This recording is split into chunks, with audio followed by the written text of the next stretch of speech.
Greetings, everyone. This is your boy,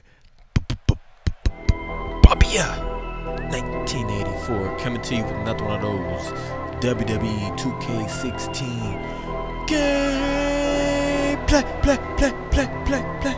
And I'm back for another week as I continue. Man, I ain't gonna lie. Hold on.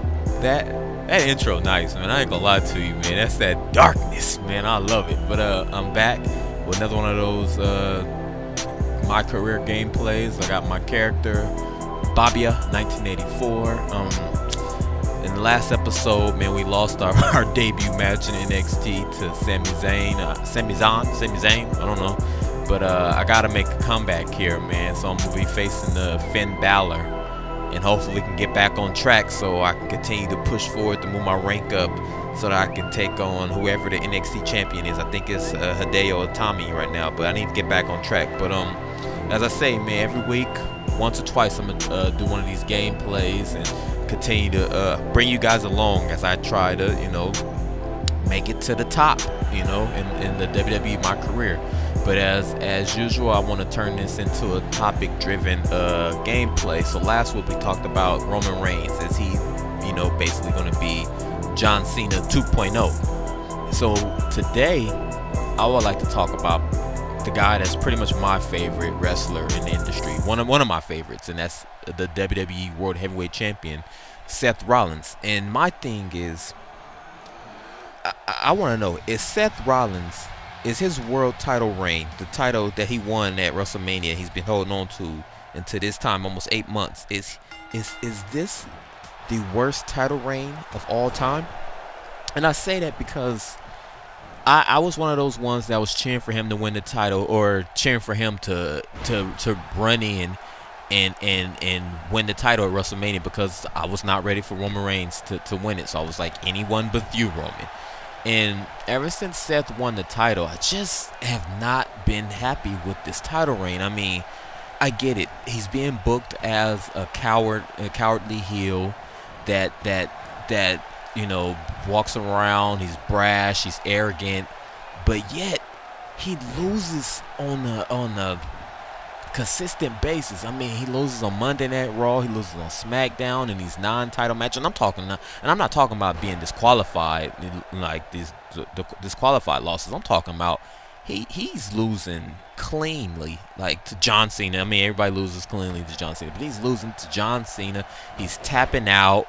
He's either tapping out or he's being pinned in the middle of the ring.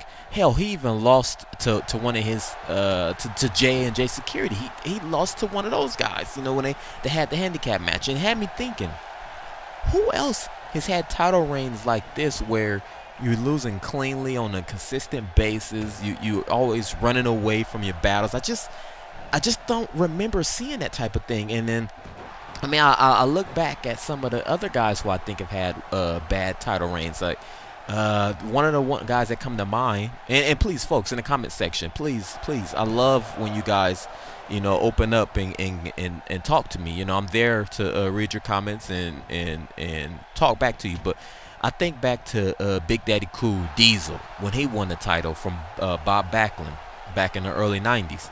And he went on a long title reign, and I thought that was a bad one. I can still remember he faced was it King Mabel? Was it King Mabel, or was it just Mabel at that time? It could have been King Mabel. That was one of the worst. I think that main evented a pay-per-view. Was that Survivor Series? Was that SummerSlam? I can't remember, but I still remember him having a title for a long time and just not really having a good title reign. I mean, I think ratings and I think ratings was down back then when Big Daddy Cool Diesel was the WWE champion at that time. Then I think back to The Miz when he finally won the title. And you know, it's a bad sign when you're feuding with, I think he was feuding with Jerry the King Lawler back then. And Jerry Lawler was like, what?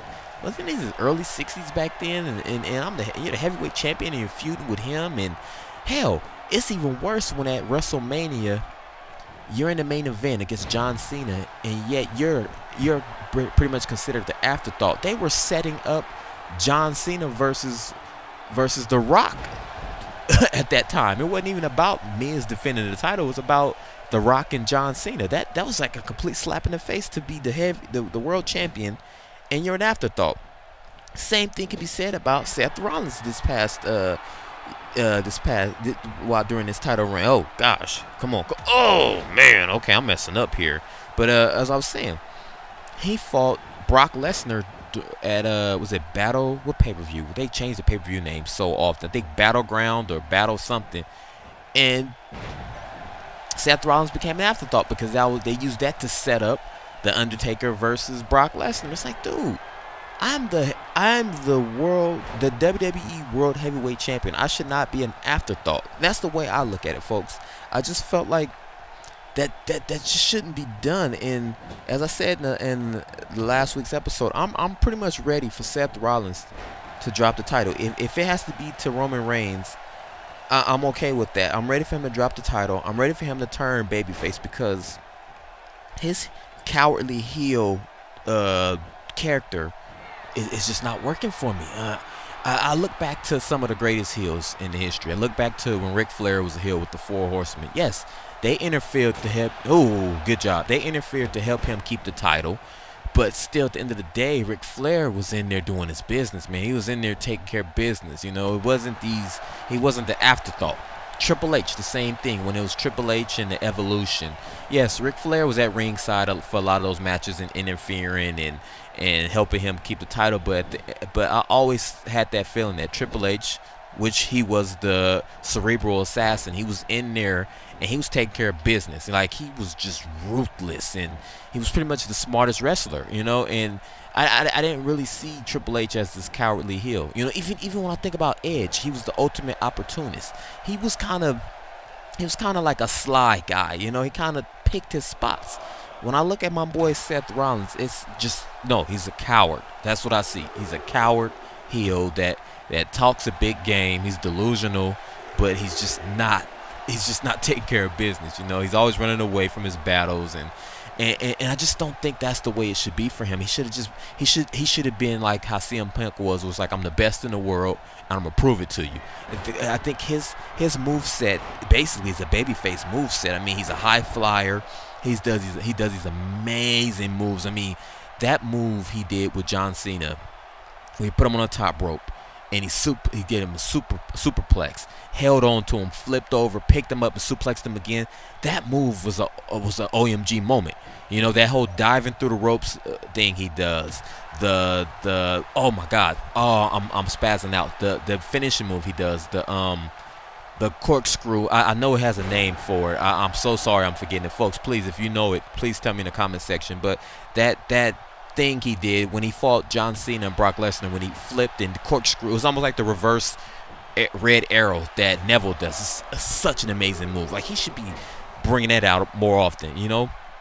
But I just feel that he needs to lose the title, feud with Triple H. I know they've been building that feud with Triple H, turn babyface, and then make his way back up to the top to win the title again. So this time he will be a babyface, because I think Seth Rollins will just kill it as a babyface. And don't mind, he is doing a great job as a heel. I think he's a good talker. He does this thing. Like I say, he's brash, he's confident, he's delusional.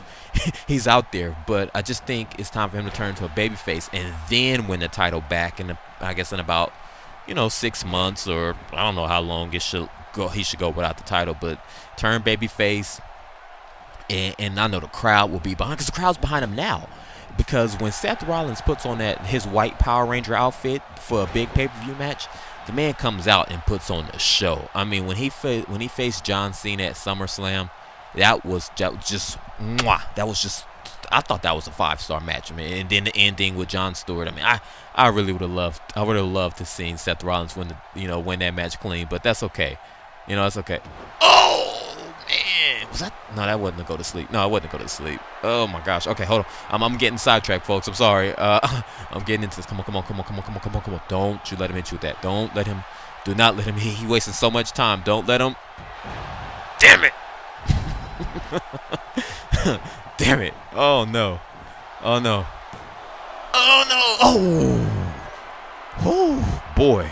I don't know about y'all, but if you guys are playing this game, I'm not gonna lie. This, when you get that pin and it's time to kick out, man, I get into it. I'm nervous. I'm freaking out. I'm not gonna lie, man. My hands start sweating. But as I was saying, when Seth Rollins puts on that white Power Ranger outfit, that all white with the gold trimming, that means you know he about to come out and put on a wrestling clinic. But I just feel this title reign has just not been up to par. He should have just been.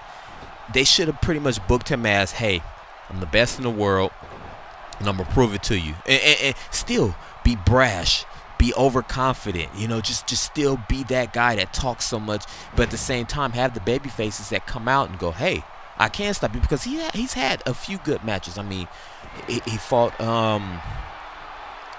Dean Ambrose. Hell, just recently it was against Kane. He fought Randy Orton a few times, but the problem was a lot of those matches, man, it was always somebody interfering. I would have loved to have seen Seth Rollins win these matches by himself and cleanly, and I think that alone would have made his title reign that much better. But I can't honestly say that this title reign has been the worst of all time. I think Diesel, Big Daddy Cool Diesel, aka Kevin Nash's title reign might have been the worst one. Hell, even Bob Backlund's, the one when Big Daddy Cool Diesel took it from. I think that was a bad title reign. I was hoping that Daniel Bryan would have had a better title reign, but a month after he won the title, he had to give it up, you know, because it's a concussion situation. But I don't know, folks. Please tell me in the comment section, who do you think has had the worst WWE title reign? I mean, I'm leaning towards Big Daddy Cool Diesel, The Miz.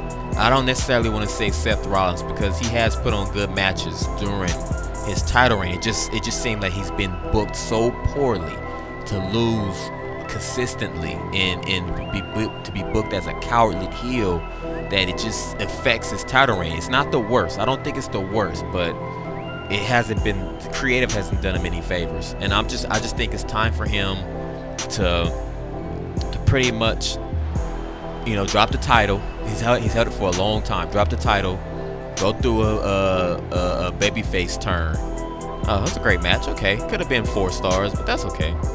#1 contender, folks. That's all I have for you. I'm coming, Dayo Tommy. I'm coming, baby. But please, until next time, leave those comments. But until next time, we go.